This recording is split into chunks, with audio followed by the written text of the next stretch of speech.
In today's real estate market, should buyers be considering making offers on homes to buy them in as-is condition?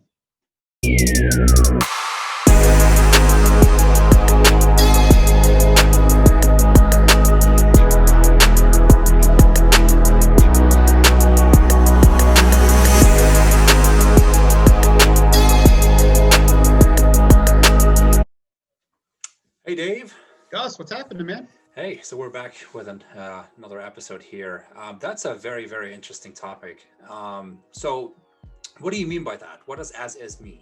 So typically what that means is somebody would be buying a home and they would buy it in the condition that it's in, as is, right? And the difference would be that in not as is condition, they would try to work out some stuff with the seller where the seller might make some repairs or do some replacements of things that may not be in optimal condition or may not be functioning, things like that. So that's essentially what that means, is buying it in the state that it currently is, buying it as is.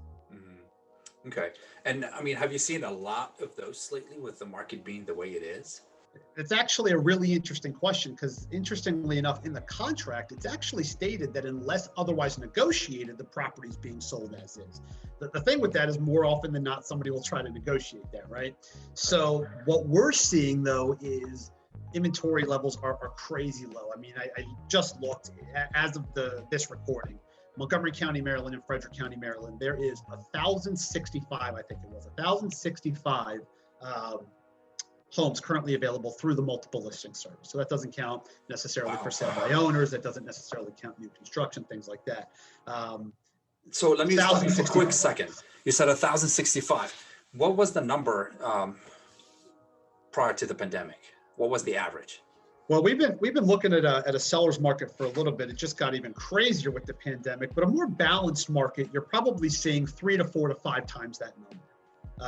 So right now we're in a crazy seller's market, right?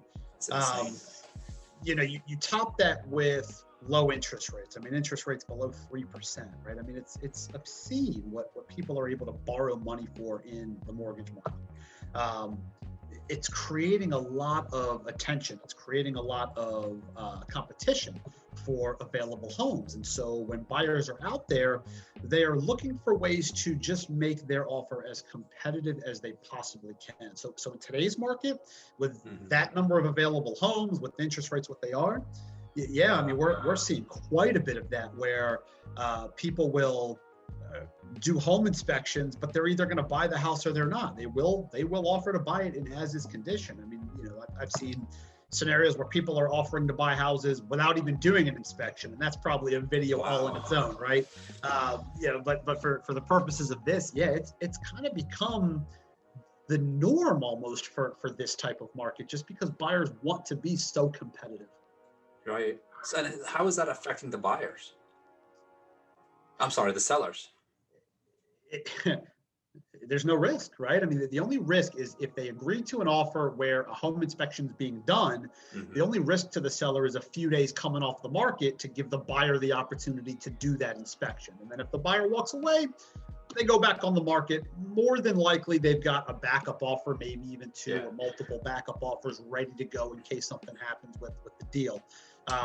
So really, it's affecting sellers in a very positive way, because sellers are not at risk of making repairs. They're not at risk of having to replace anything. So it's keeping essentially some money that they may have thought otherwise to budget for repair and replacement. That's now money they get to keep. It's a very low risk scenario for these sellers. Wow. That's very, very interesting times we're living in, for sure. There is no question about that. Yeah.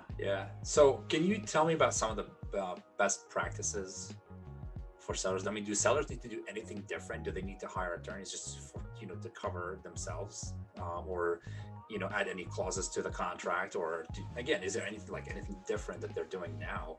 Sellers in general? No, I mean, sellers are. I mean, look, there's still a lot of work that goes into it, right? People are thinking that if you as a real estate agent, if I've got a listing, it's money in the bank, right? It's going to sell and you're going to get paid, and you don't really have to do anything. I mean, quite frankly, that's just not true. There's still so much that can take place between contract to close.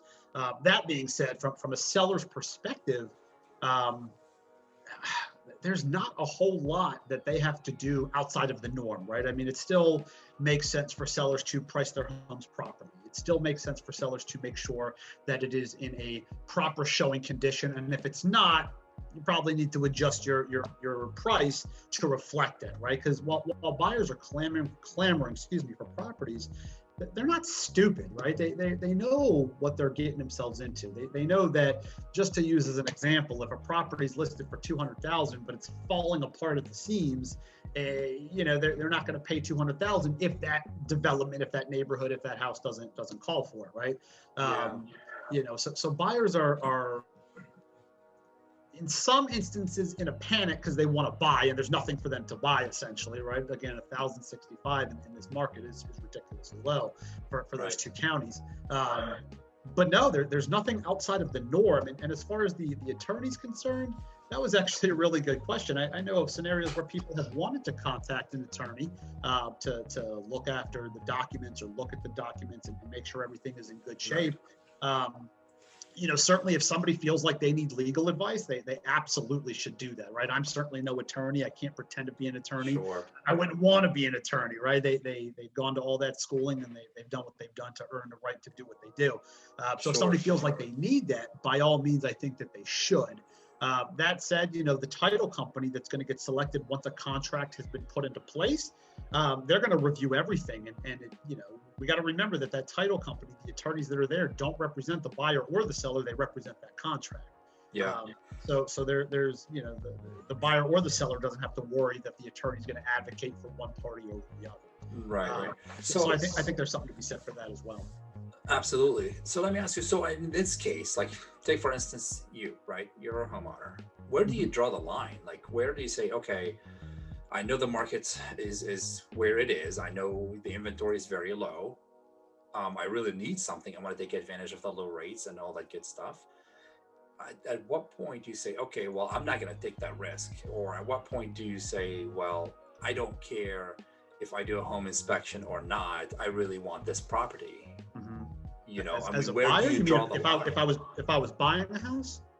Yeah, if you were buying, like as a buyer, and that's obviously not you. Personally, generally, where do people draw the line at this point? So it's interesting, right? Everybody's tolerance is so different, right? It's not a one size fits all answer. I mean, I can actually tell you from a personal perspective because I've been through this recently within the last 4 months. I just bought my house 4 months ago. This was a situation where we did the home inspection. We asked for something. We were able to ask for some items to be taken care of. And we did a little bit of negotiating. And ultimately, I wasn't necessarily thrilled with the way that went, right? And I'm a real estate agent. I know how to play that game, right? I wasn't thrilled with the way that went, but I also knew that if the deal fell apart, the house is going to go right back on the market and somebody else was going to buy it. So for me, it was more about, is this the right house for me? And what am I going to do to get it? What am I willing to do to get it so that this way I can get what I feel is the best deal for me and for my family? But everybody's tolerance to that is so different. You could get people that they say, I'm not messing with any of that, right? The market's so competitive. I don't feel like dealing with a bidding war. This is my offer. If it's not good enough, oh well. And then you've got some people that are just really throwing the book at these deals to be able to get the house that they want. Because some of the mindset there, right? If I could shift a little bit, is all right, I may have to do some extra repairs as a buyer, right? Once I've locked in this house and I settle, I may have to take care of some things, and or I may pay a little bit more for it. But in 5 years, it's not going to make a lick of difference, right? Because of the appreciation and all this other stuff. So I'm willing to deal with it now so that this way, in 5 years, I can see and capture and recapture that benefit. Right. So not everybody has that mindset. And especially depending on what type of buyer you're working with, right? Somebody that's a first-time home buyer may be a little bit more nervous just because they've never gone through this experience before. And so, somebody who maybe is upsizing, right? They're in their starter home, they're going to their next home, their move-up home. They've got a little bit of experience with it. Maybe they've got a little bit more tolerance.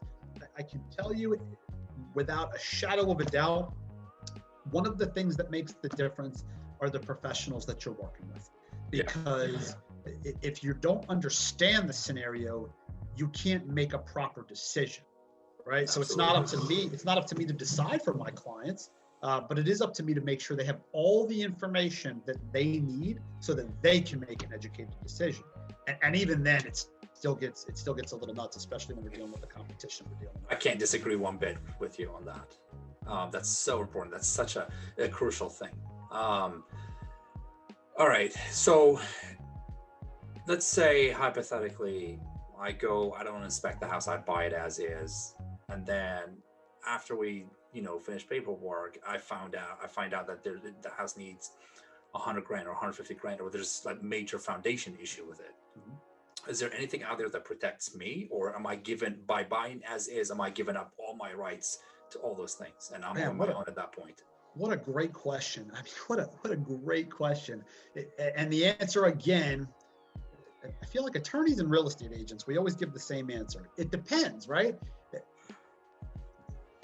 The way it's written, and again, I'm no attorney, right? But my understanding is that the way that it's written is that if there is a defect that the seller of the property knows about, and if there's a defect that the agent knows about or should have known about, that has to be disclosed, right? So the buyer should have that type of information going into the deal. It should be part of the paperwork.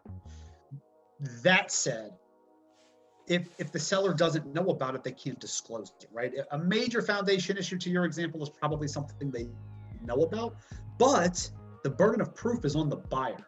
Yeah. Right. So to answer your question, is there any protection? I mean, yeah, I guess there is, because you could make a case that the seller knew about this issue, they didn't disclose it, and you could go after that seller legally.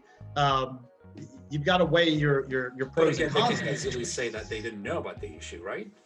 That's why the burden of proof is on the buyer. Prove that I knew. I'm the seller, you're the buyer, right? Mm-hmm. You bought a house, you've uncovered a foundation issue, you think I knew about it, prove it. Right. So what do you do in that case? You know what I mean? Look, I can tell you that that's one of the risks when you're talking about buying as is, right? Which for sure. The whole purpose of this whole video. That's one of the big risks. And what I'm telling people is, if you want to buy a house as is, by all means, buy a house as is, right? There's nothing wrong with doing that. But please, if you can, don't forego your home inspection. Or at the very least, let's acknowledge that it's in your best interest to do a home inspection. Yeah. So if you choose not to do it, Mr. or Mrs. Buyer, that's solely your decision, right? Because nobody can tell anybody what they have to do. But I think it's important that people understand what the importance of it is.